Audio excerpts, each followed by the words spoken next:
Bonjour, mon nom est Bélitis. Ça me fait plaisir aujourd'hui de prendre quelques minutes pour faire une capsule, une première partie pour amorcer une discussion, une analyse sur le phénomène de la macro-unicorne. Donc, avant de parler du marché boursier américain, je vais faire un petit retour pour la première partie là, sur la question de sommes-nous en récession? C'est une bonne question. Ne sommes-nous pas en récession? Ça serait aussi une bonne question. Donc, je vais revenir plus tard dans une deuxième capsule pour la suite de cette discussion-là, pour vous expliquer c'est quoi les indices qui seraient importants de suivre pour nous, comme l'indice du dollar US, puis le SP500, SPX, là, 500 pour 500 entreprises. Deux indices qui sont vraiment parlants pour comprendre, pour suivre l'évolution de la santé économique aux États-Unis. Donc, le but de ça va être d'expliquer un petit peu c'est quoi le contexte qui se passe au niveau économique américain, au niveau d'une possibilité d'être en récession depuis déjà un petit bout de temps, puis de qu'est-ce qui vient un peu ici. Ça peut vraiment aider pour le comportement des investisseurs, là, pour les mois à venir. On va y aller dans le court et moyen terme, on n'ira pas à long terme.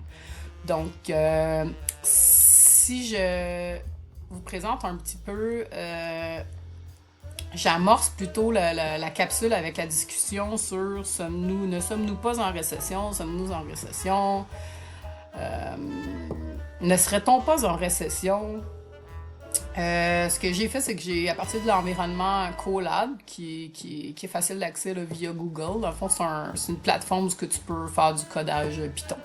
J'ai comme été chercher des données via les statistiques canadiennes pour être capable de sortir un tableau pour vous présenter quand même brièvement l'indice de croissance du PIB réel, là, le produit intérieur brut réel du Canada, qui est souvent l'argument clé des médias et des gens qui discutent économie pour dire qu'on n'est pas en récession.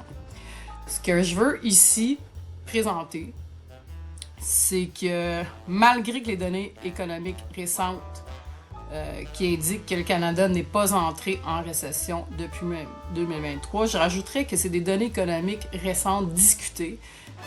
Il y a quelque chose qui n'est pas souvent discuté, c'est la croissance du PIB par habitant. Pas sur l'économie globale, mais par habitant, parce que c'est vraiment elle qui va venir nous parler de si on est dans un environnement de récession ou pas.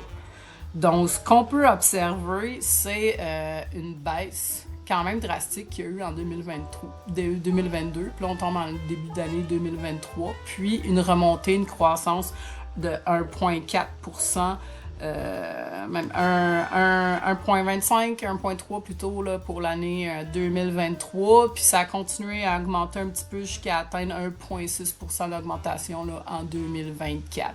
J'ai pas eu le temps de faire le tableau de 2022 à 2025, fait que je vous ai sorti les données que j'avais viables de 2022 à 2024. C'est quand même connu là, que ça a continué un petit peu là, selon la Trading Economic Statistics Canada.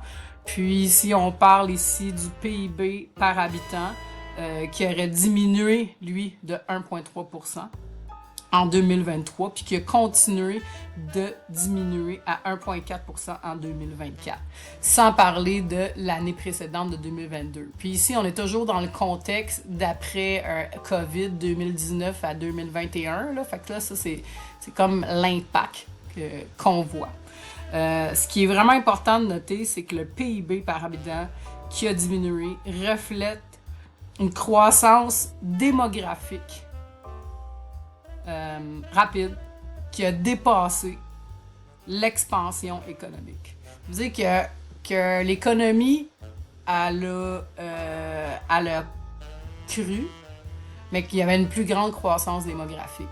La croissance démographique, c'est encore un sujet qu'on pourrait développer dans une autre capsule, mais ça a vraiment un impact là, sur le produit, le PIB. Donc, souvent, ça va porter à confusion quand on va parler de ces pourcentages-là. Pardon. Donc, finalement, dans le contexte de cette capsule-là, pour la première partie, ce serait pas important de retenir, c'est qu'il y a vraiment une détérioration de la croissance économique canadienne. Ça existe, c'est réel, notamment avec la croissance négative du PIB par habitant depuis 2023, puis on peut dire depuis 2022, ce qui indique un environnement récessionniste.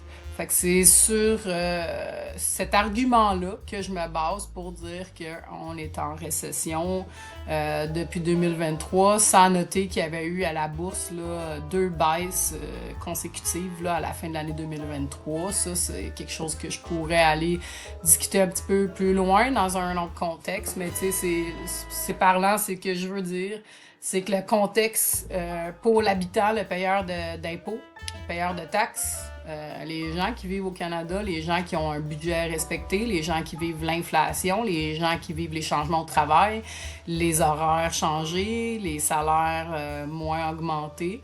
Je veux dire, c'est une réalité qu'on vit, je pense, en majorité, puis l'impact sur la classe moyenne. Donc, tu sais, c'est quand même assez représentatif de comment une classe moyenne peut être tranquillement annihilée. On va dire ça comme ça. Donc, pour la suite, dans la partie 2.